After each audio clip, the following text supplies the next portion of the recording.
Nag-grilled ako ng talong para sa almusal namin. Lulutuin ko ito para mamaya tortang talong.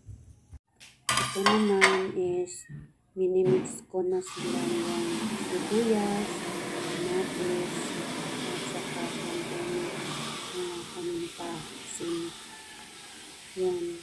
Yan ko ilalagay yung talong para mailuto ko na yan.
Ganito ako magluto ng ano guys, ng tortang talong. Bababad ko muna.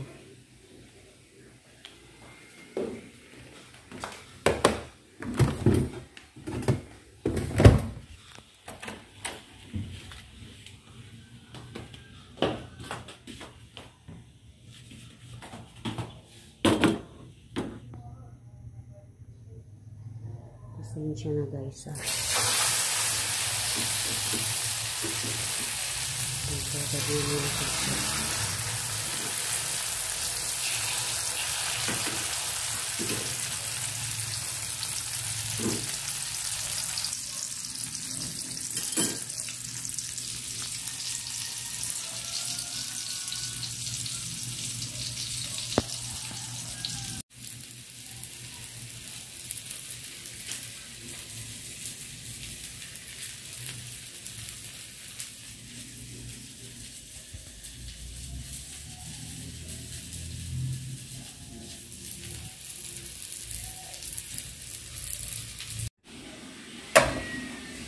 Ito na guys, tapos nang naluto.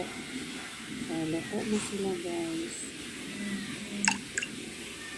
Tapos ko na silang naluto. Ito naman ay sa akin. Good morning mga guys. Good morning. Wala, makulimlim ngayon guys. Makulimlim ngayon. Maganda na yung weather natin ngayon. Nakikita ba ninyo guys dito? Hindi pa merong puno dito. Pinutol na guys, pinutol na. So ano na siya, maganda na tingnan. Kasi pag merong araw pumapasok na dito. Kasi guys ano guys, nasisira yung bubong namin sa baba, yung sa kabila. Kabila namin na kasi masisira daw pag mayroong mga dahon-dahon sa atop, Tagalog ng atop guys, atip.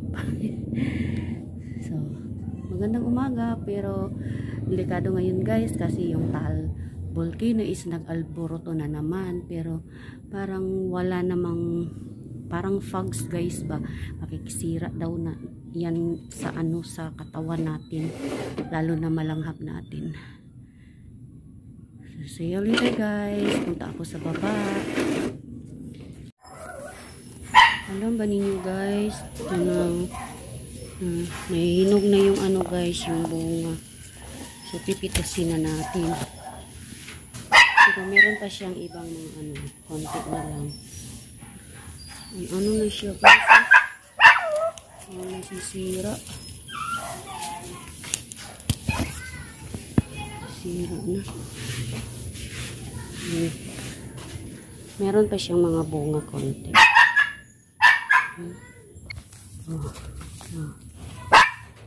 Pinutol na guys yung abana, kasi madami siyang mga langgam.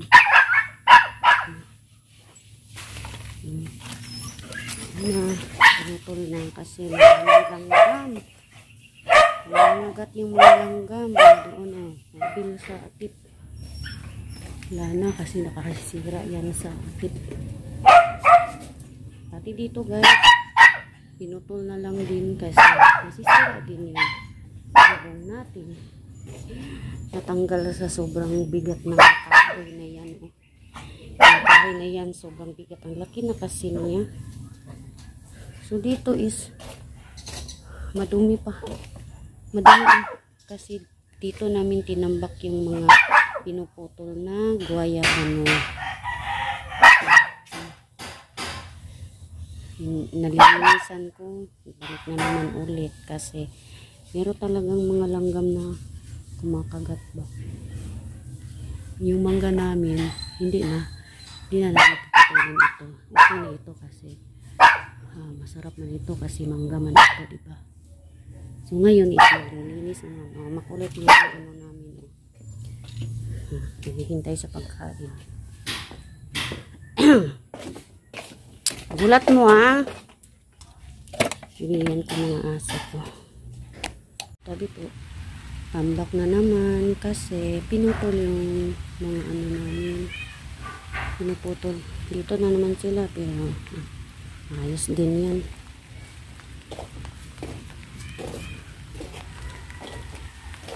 Ayun na.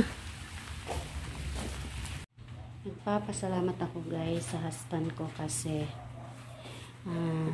inayos niya yung lutuan ko kasi nahihiya ako guys na hindi malinis yung ano, yung vlog ako ngayon ay nilalagyan na niya ng ganito at saka binilhan ng tiles. Nahihiya ako ba kasi kahoy lang talaga yung nilagay ko dito ngayon is nalagyan niya ng tiles. Ganda na yung lutuan ko. Thank you sa aking asawa na hinanapan ako niya na para hindi na siya